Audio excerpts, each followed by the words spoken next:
emergency services are busy with extrication following an accident that claimed 16 lives. We were told...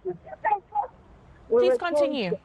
Yes, we were told, I've seen 16 bodies being extricated from a minibus, Quantum, which was traveling from Joburg to Harding.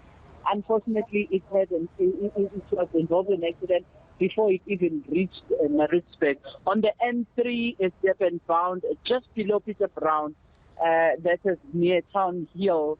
Our vehicle too was also involved because initially there was a truck that was involved in accident. It was lying on its side. It's still lying on its side. I can see it in front of me. And then our vehicle was doing the pre-warning with a blue light just behind it.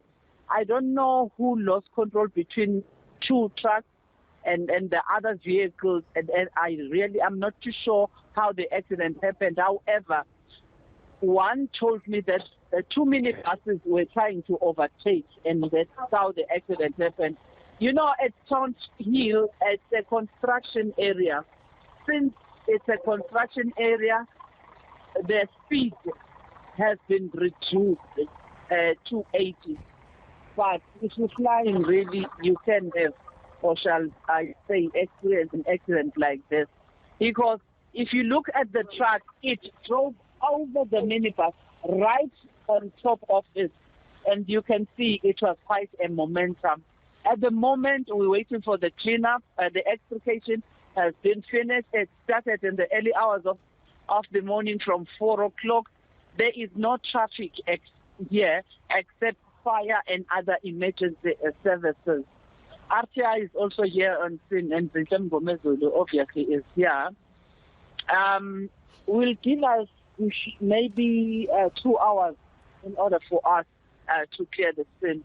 We will inform the public accordingly once the road is open again to traffic. People that passed on in this accident were 7 females and 9 males. And the one little boy who is 7 years was rushed to Northdale Hospital with our officer, but our officer was taken to St. No, absolutely. Give us a sense of whether the truck driver or the drivers that were involved in the accident, are they still alive? Are they getting medical attention? Just as we wait for those initial investigations into how exactly this accident actually happened. We interviewed a number of drivers. Most of them told us that it happened. It's a secondary accident, we must put it that way, because there was an accident that happened at 1 o'clock, and this one happened at about 3 o'clock. I think they were disturbed because a minibus was trying to overtake, and then the second one also tried to overtake. I can see it parked there, but nobody was injured, fortunately enough, on that one, because it only smashed the wall, the barrier, yes. But the big accident, or shall I say, the tragedy is here between the minibus and the truck, because it just went underneath. But all in all, my view is that all vehicles that were traveling here were traveling in a very high speed.